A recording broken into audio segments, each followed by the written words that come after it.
even know what a sardine was before this came out? I did. But did you eat it with pork and beans? Dr. Natalie Hopkinson recalls trying to attempt small talk by asking the woman beside her, "So are you a go-go fan?" And to many, go-go is not just a genre of music. It's the soul of DC, also known as Chocolate City. Together, the musicians and the crowd create the music live through a collaborative conversation of sounds, dances, and chants. We visited Dr. Natalie Hopkinson in the Go-Go Museum and Cafe for a tour and to learn more about what makes go-go so undeniably irresistible. Go-go is music that was created in 1976 by Chuck Brown, the godfather of go-go. It is a polyrhythmic art form with rhythms from Afro-Latin beats to different forms of percussion from West Africa. It's a spiritual force, it's a political force, and it is the official music of Washington, D.C. And go-go is one of the only forms to not be colonized, meaning not under corporate control. A unique feature of go-go is that the audience is part of the band. Sugar Bear from EU has said this. Go-go is 90% the audience because it doesn't work unless they're involved. Kelly Lemon once again, Sonic Threads. We are out and about, and this time we are with Mike Millions and we're talking go-go. Okay. What's your love for go-go? Oh, I got a lot of love for go-go. As a kid, I ran around with a go-go band. Shout out to New Dimensions. My rap name actually comes from Big Stefan, the lead singer of New Dimensions Go-Go Band. So shout out to New Dimensions. Shout out to Richmond. Shout out to DC. Yeah, You know, and go-go is us. And you gotta put Richmond and Virginia in the mix when it comes to DC because we're so close, right? And it was nothing for Chuck Brown to hit Kanawha Plaza every Friday at sunset. Yeah. Classic, Yeah, classic. And if you from the city, we connected to go-go just like they is. Yeah, So we yeah. got a lot of love for it. We're gonna play some songs for Mike, and we're gonna get his reaction. So let's go with it. First song. Oh. Yeah, this is a classic right here. Let's do it. Yes. So you want to get down? Yeah. I mean, yo, I start instantly smelling the grill. Yeah. Right. That's the grill smell. Yeah, that is. That's your uncle with his sandals. Yeah. And he Come on. Yeah, and it might not even be your uncle, but on that day, he's your uncle on that day. Yeah. You want to get up, y'all. Go-go is this amazing, flexible container, but the thing that characterizes it is the beat and the pocket. The pocket is the moment in the live performance context where all of the percussionists sort of lock in together. It's like this moment of ecstasy. You know it when you see it because the crowd is going crazy, the drums are going crazy, and it's sort of like the climax of the night. And not everybody knows how to do it, but the go-go percussionists know how to do it. I mean, they are the griots. They are the carriers of the culture. When they're doing their shout out, they're doing the roll call, which is another exhibit where we explain the roll call. It's very important in go-go, where you're shouting out different people, different neighborhoods. That lead talker has to know who they're looking at, or they have to find out.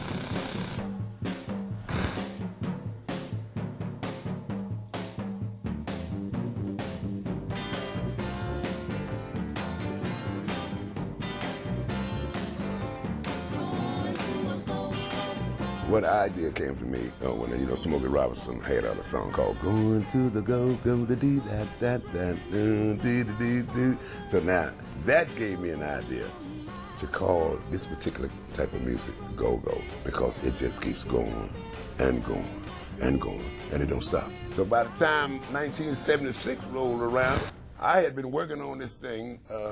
We were doing top 40, and I used to have to break down and do the percussion. And when you break down and do that percussion, they had them congos up in there and them timbales and that Los Latino flavor, which I stole from them when I left. Everybody started getting into that. We'd break that percussion down and start communicating with the audience, call and response, calling names, birthdays. They calling back.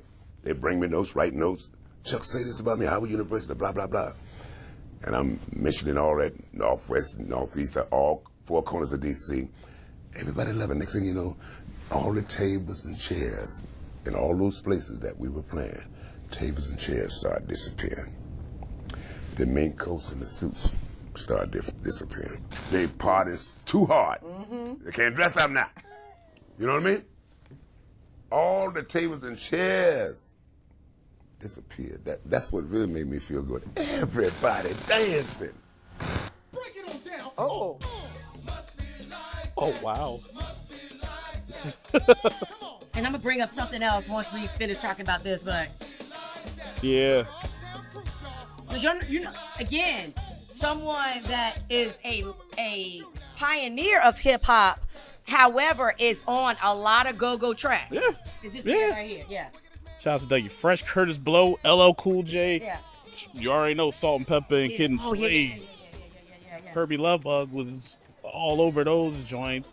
This is the greatest band of all time. I don't care what anybody says. You can argue with me all day.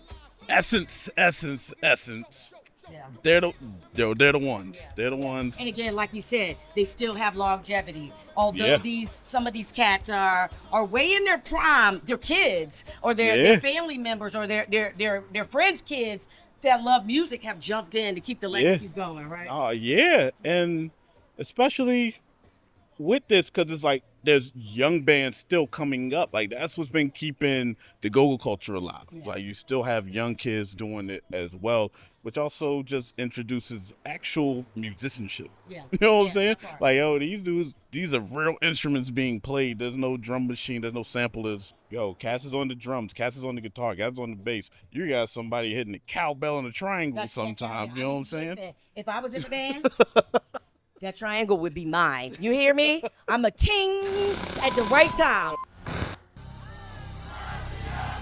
When you're talking about like a spiritual figure, Chuck Brown, who's an ancestor who's still with us, his energy and his brilliance and his creation is what allowed us to be here.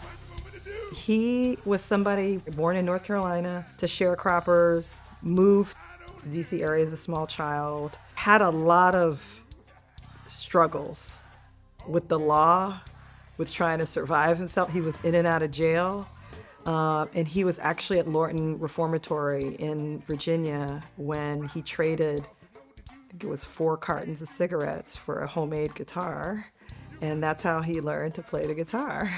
And when he came home, he got out, he was able to make a living for himself as a musician. And so he shared that testimony. He was sort of like a living testimony for many people who struggle in this area and continue to struggle in this area, finding a place, finding a way to be useful. And he showed a whole generation of people that you can be useful as an artist.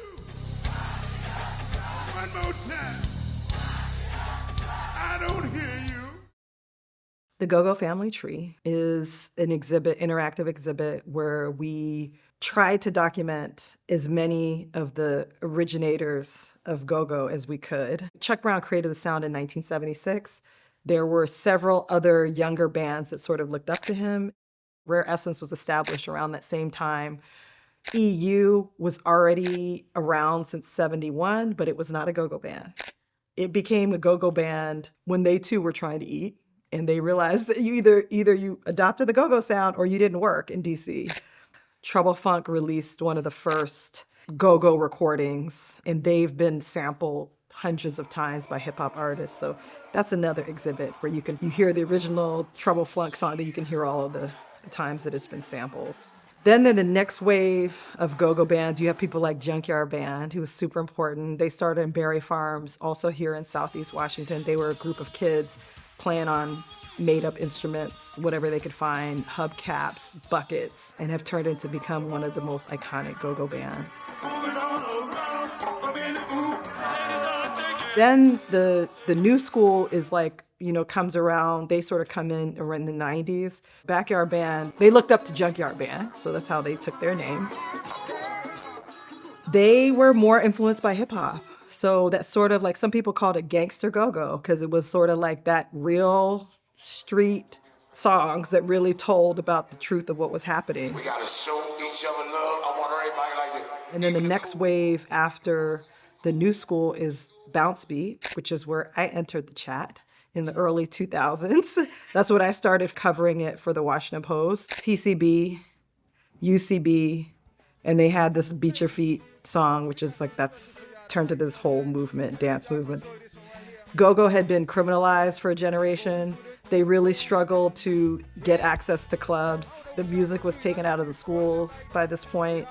So the new school was more harder edge, but then Grown and Sexy came about because this is under criminalization where clubs would not book go-go bands. So, you know, as Mo says, they snuck go-go in wearing camouflage. Maisha was a powerhouse vocalist. She was doing like a 70s retro band. And so she had the afro wigs and the bell bottoms, and Sugar Bear from EU, Juju House, who's the percussionist for EU, and Junie Henderson, Sweet Cherie. They started doing a little go-go set at the end. Like the crank came at the end. They created a whole genre, Grown and Sexy. That was the formula that all these other bands, so that's another of our waves, is Grown and Sexy after the new school. We play a couple songs. And we're going to react to those songs. We're going to take it back. We're going to take, oh, don't do that. We're going to react to those songs. We're going to take it back to a time and a place when the first time we may have heard these songs or these artists and how we feel about it. And if you feel the spirit, or if I give you a little, don't be scared. I know you're not. I can't be scared. I know you're not. I know you're not, because I could do this to you. All right. I can't be scared. Here's our first song. Am I ready? Yeah. You already knew what you did. You already knew what you did. Hey! Tisa got a big old one. Oh, yeah. See? That's what I'm saying. Like, again, you already knew. It's classic. It's classic. It's classic. Yeah. If you don't know this, I don't know where you've been. Where have you been? Because he also incorporated songs with regular hip-hop artists, That's right? right. You think about Salt and Pepper, Yeah. and some of the other like hip-hop artists that worked with EU, Sugar Bear, and stuff like that. Again, our natural reaction was to hit this move, right? Yeah, Like, we can all do that. and our knees should not be hitting this move no more. We can still do that. Okay. You just can't get low. Get low. Can't Can't get get back up. Can't get low. When you Can't get get low. low. Yeah, yeah. So do you remember when you heard the song? When you first heard the song? Do you remember? I mean, it had to be on campus. I mean, but I don't remember exactly where I was, but I just remember everybody went, hey! And also hope that your name was in the song. Remember? And Yeah, your but- name is a little unique. So Tisa got a big old butt. You can make it sound like you heard your name. Yeah. You would make something up. Like, that was me. Yeah, but you waited. I remember. I waited for Kelly. The thing about go-go music for me is being in college in the 90s. Again, like it introduced, whether or not you went to a HBCU or a PWI, you knew that when you heard that music, you felt like there was a community. There were people that were surrounding you just based off the beats. Let's also, I mean, when we talk about Chuck Brown and when it comes to Richmond, like it was every summer you went to go see Chuck Brown at Fridays at Sunset. And the other thing about the Go-Go's, and especially in the 90s, is that we were going through a transition of just some hard times. People were just struggling. Violence was heavy and on a rise, but you didn't fight at a go-go. Fighting at a go-go was whack. Like, it was real whack. Yeah. So, but that's why I think my genre loves it. And again, watching School Days, I was raised on a HBCU campus. I knew what that looked like. But for some, especially Black Americans, that was their first introduction to what college life could possibly be like. And so you're looking at this gym jam where everybody is sweating and you got this band with these horns and these beats, right? You know, like it's just heavy in there. And so like you just think about all of those things when that's what takes me back to go-go music. So and I like the way now that the newbies have really like taking it to another level. Like you got your son on stage now, like literally doing the same exact thing. I mean, if you closed your eyes, you still hear Chuck. Now the question mark is, what's going to be next? And that is for the young people to decide. I just hope that they decide and that they take time to learn from the legends because they're here and they can teach them about both musically, but more like spiritually. Like, how do you keep the vibe for 50 years? We need to get on the dance floor together. We need to feel our heartbeats together, but mostly feel the energy, right? And feel the love, and feel the community that go-go is. To learn more about Go-Go, you can order a copy of Dr. Hopkinson's book, Go-Go Live, The Musical Life and Death of Chocolate City. Visit the Go-Go Museum and Cafe and check out Dig DC, a digital archive created by the People's Archives. You can find that at DC Public Library's website. I'm Kelly Lemon. Thank you for watching Sonic Threads.